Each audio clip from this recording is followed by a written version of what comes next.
So everything I went through was for them and my father, you know. And then I wanted to restore my family name back, you know.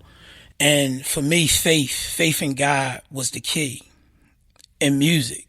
And so every day I would wake up, I would hear these songs in my mind, literally, because didn't have a good radio station up there, couldn't listen to the music I wanted to listen to.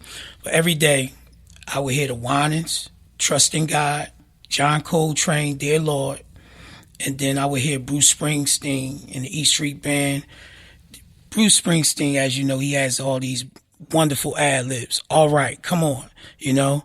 And I would play Hungry Heart or Born to Run in my head, you know what I mean? And then it would go to Stevie Wonder, If It's Magic, and Fleetwood Mac, Don't Stop. And every day those songs would play in succession in my head. And then I would get up. I would work on the Justice for Jimmy campaign. I would work on legal work. I would call my lawyers. I would discuss law with them, legal issues, how to, you know, proceed and what we should do and things like that. And I think everybody has it in them, you know, to make it out of any situation if they believe. And I just knew and believed that my day of truth was going to come. On every single letter, if you would have received a letter from me in prison and you would have opened it up, on the top head of the paper said, praying for the truth. And that was my motto, praying for the truth. And I always believed that my day of truth was going to come. I see you have a bracelet on that says in big letters, never, ever give up. Right? Never, ever give up. And this one say, not throwing away my shot. My lawyers from Arnold and Porter, who are like my family, gave me these when I came home. Now we understand how you found this extra gear, this extraordinary, otherworldly grace or whatever it is that allowed you to maintain yourself and maintain your sanity in an insane situation. How did you end up getting out? How'd that work? You know, for so long, I labored just trying to yell out that I was innocent over and over again. And the system failed me horribly over and over again until I got to federal court. On August 21st, 2013, the Honorable Judge Anita Brody gave this 46-page legal opinion that breaks down the truth about what happens to me. And the part that meant everything to me was the first paragraph. If you read that opinion, it says, James Dennis was wrongfully convicted of this crime. And she called it a, quote, grave miscarriage of justice. And she wrote that police and prosecutors ignored, lost, or covered up evidence that was favorable to you. And then came 3 years later, because nothing happens that quick, the Third Circuit, the entire panel ruled in a majority decision vote, you know, that it was a grave miscarriage of justice. That started the wheels rolling to me getting home. So, you know, the DA offered a deal to get me out, and it was something that I didn't want to do, and something that bothers me to this day.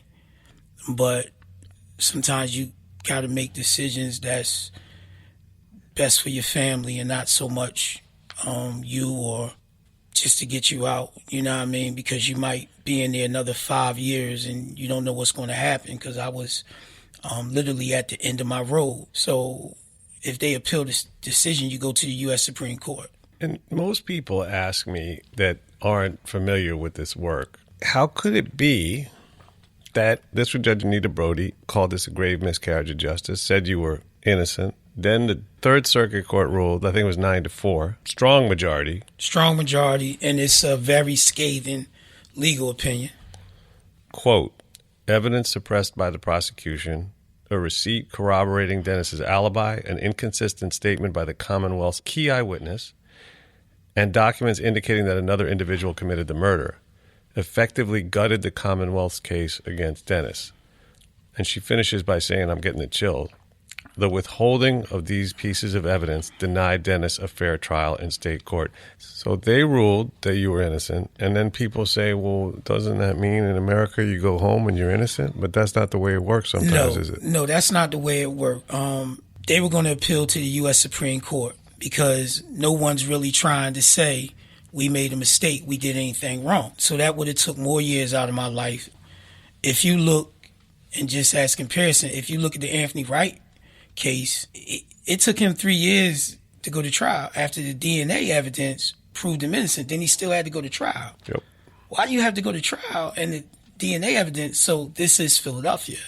This is not where people are going to do the right thing. Well, same with Lorenzo Johnson. There you go. And I can name other cases, William Niaz, so on and so forth, and the list goes on, where they don't want to do the right thing. So I would have spent another 3 to 5 years or more in prison, and we wouldn't even be sitting here talking. Well, you could have died in there too. From from and deprivation, you could die in there. And then I want to go back to you said it was a scathing opinion. Yes. How did it feel to hear those words? So I'm sitting there in prison. So I just want to take you back to when the first one happened. Every day I used to walk back and forth, and I'm looking for a sign for unit manager or counselor that runs the block to come and say, you got to call your lawyers because your lawyers called up here, good news or whatever. You don't know. Or it might be a family emergency. This particular day, it didn't even click in. I'm thinking something bad had happened with my mom because I had already lost my dad very tragically, He died from Alzheimer's and didn't even remember who I was. But just to let you know, when my dad found out that I was actually going to trial back in 1992, he had a stroke sitting at the table and he never was the same again. Wow. So this is the kind of stuff that I endured. So that day, they come to the cell. They say, you got to call your lawyers. I call my lawyers. A guy yells out the door, that's not bad news. Shorty is what they call me. You know what I mean? Shorty doo-wop because of the music thing. So they say, that's not a bad call. So I pick up the phone and my lawyers say, James A. Dennis. And they never said my entire name. Said James A. Dennis. And he said, your innocence has been proven. My 2 lawyers on the phone, Amy and Ryan, who are like brothers and sisters to me, and they were telling me, kept saying it. But I didn't really fully get the full magnitude of it. And then when I got off the phone, I put my towel up to the window and I broke down and cried.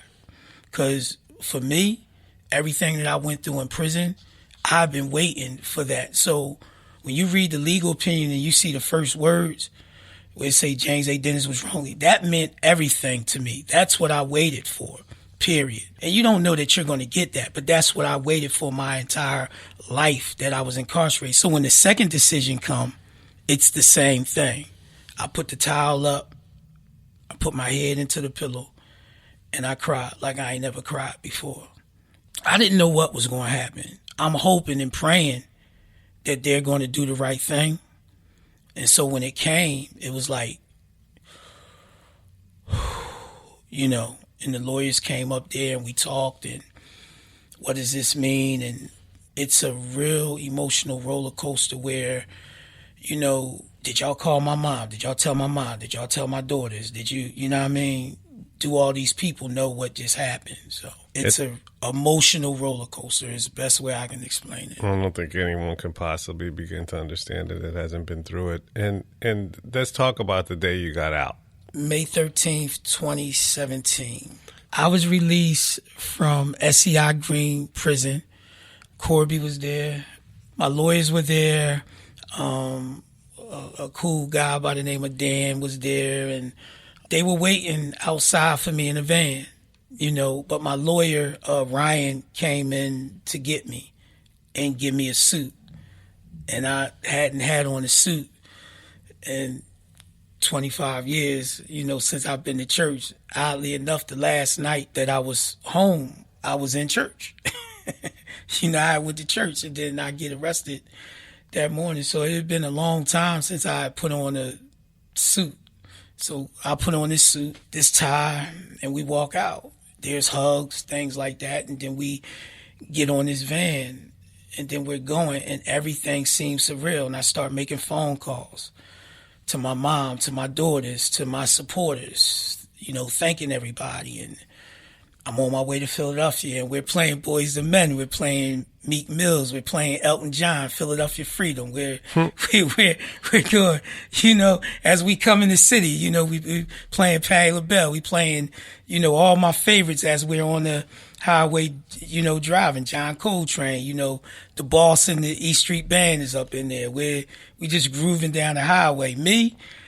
I'm sitting there. There's a lot of laughter going back and forth, and I'm in the moment. I don't know what to eat when we get to a rest stop. I can tell you that my first meal was like some French fries with some onions on it and a milkshake with some sunflower seeds. I didn't know what to eat. I didn't know, you know what I mean? I had never seen a convenience store where McDonald's and a gas station, all that was in one now, stuff like that. So when we get to Philadelphia, after we get down the highway, my mom and daughters are at the hotel, and we have there's this moment with me and my mom. It's a beautiful moment where we just sit there and we just holding hands, and it's emotional, and now I'm back home.